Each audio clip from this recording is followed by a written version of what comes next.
Hello guys, welcome to Biku Bhaina blog. आज आम पहुँची पंचुपांडव मंदिर जोटा कि छतिया पाखे अच्छी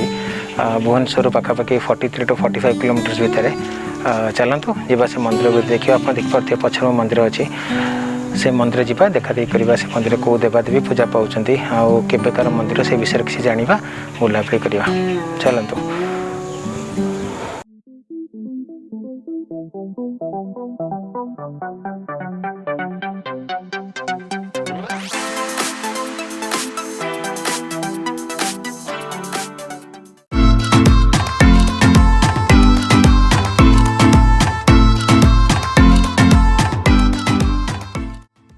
एबे आमे जो जगह को जाऊे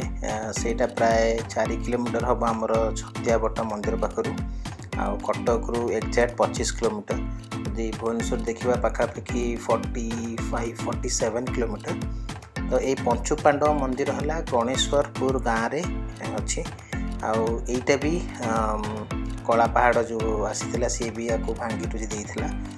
तो एबे भी एठी गोटे विष्णु मूर्ति अच्छी। से विष्णु मूर्ति अधा भंगा भंगी किंतु सही अधा भग्न मूर्ति एठी भी एपर्यंत भी पूजा करछंती। पाखापाखि 43 किलोमीटर आसला भुवनेश्वर आप जगार राइट टर्न ने रास्ता नहीं किंतु मझे कटिंग अच्छे आप 2 व्हीलर पशे जापर। तो यही चिन्हटा को मन रखु बासुआ बड़द यही पाखर आपन को 5 किलोमीटर कि 6 किलोमीटर भितर पड़ज।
एठिकार जो पुरोहित अच्छा सहित तो आम इंटरव्यू नहीं पार्लुनि से इंटरव्यू दबाक मना करदे कि से जहाँ आमको कहले कि यहाँ आमर महाभारत समय कथा आउ पांडव माने अज्ञातवास टाइम रे यही जगार कि समय रही माने किछि दिन रही आउ एठी जो मंदिर देखुं यहाँ जलौका पहाड़ ये जलौका पहाड़ रे 4 सान पांडव कि माने आमर भीम अर्जुन नकुल सहदेव ये 4 जन ये रोते और युधिष्ठिर और कुंती ये पाखे विरूपा नई अच्छी विरूपा नई पाखे रुद्रपुर गाँ से रुद्रपुर गाँ पाखे रोते तो एमाने ये बसवास करुले किछि दिन रही चली जाते तो यही जो समय से रही से समय से भगवान विष्णु को पूजा अर्चना करुले तो सी सब कथा पर 10वीं शताब्दी कहना ना सोमवंशी राजा जेहेतु जानिले पंचुपांडव ये रही थे बाट दे जाइए से उद्देश्य रे मंदिर कले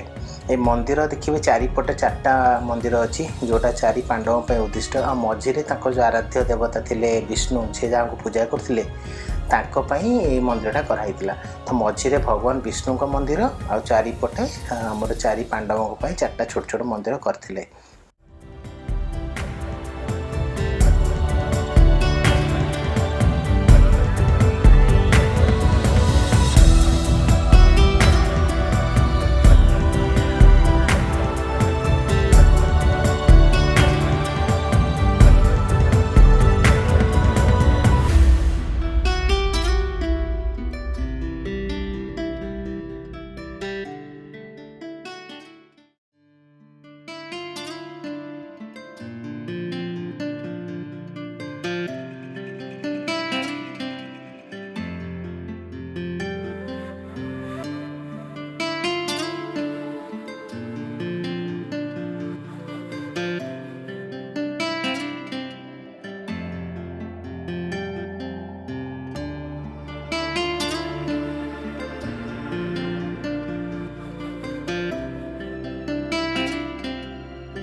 ये जो 4टा मंदिर देखुं ये 4टा मंदिर ठू आमर नॉर्थ ईस्ट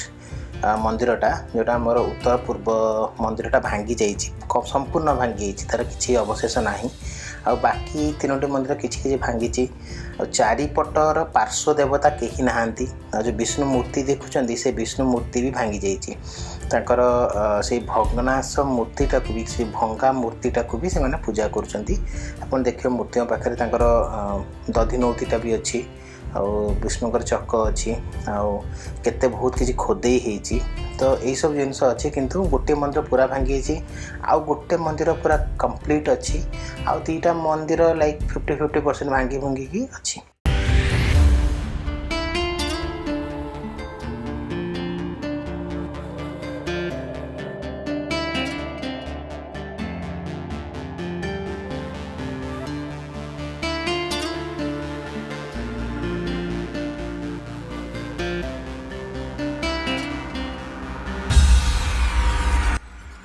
मंदिर केमती भांगिला ना 1600 शताब्दी रे कला पहाड़ जो आसीथिला बेंगल रु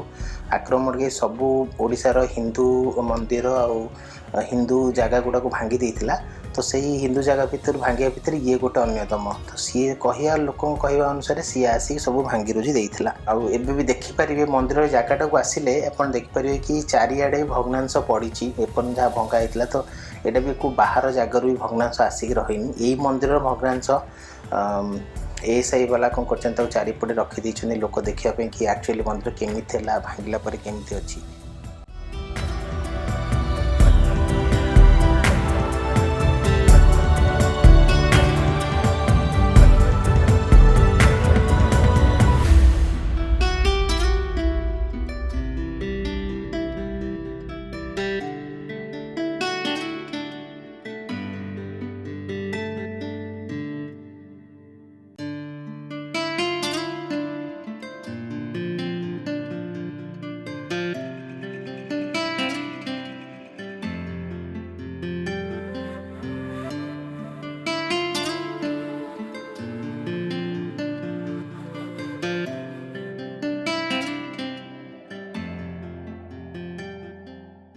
तो बहुत भल जगह यहाँ आउ मेंटेन होगी भी अच्छी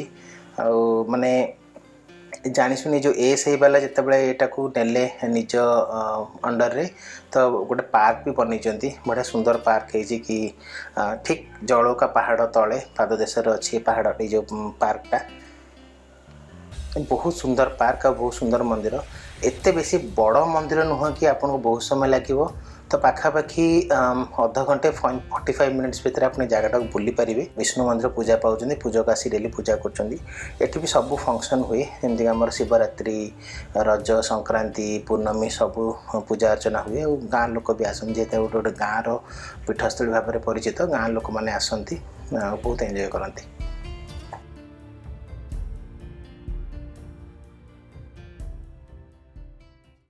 मंदिर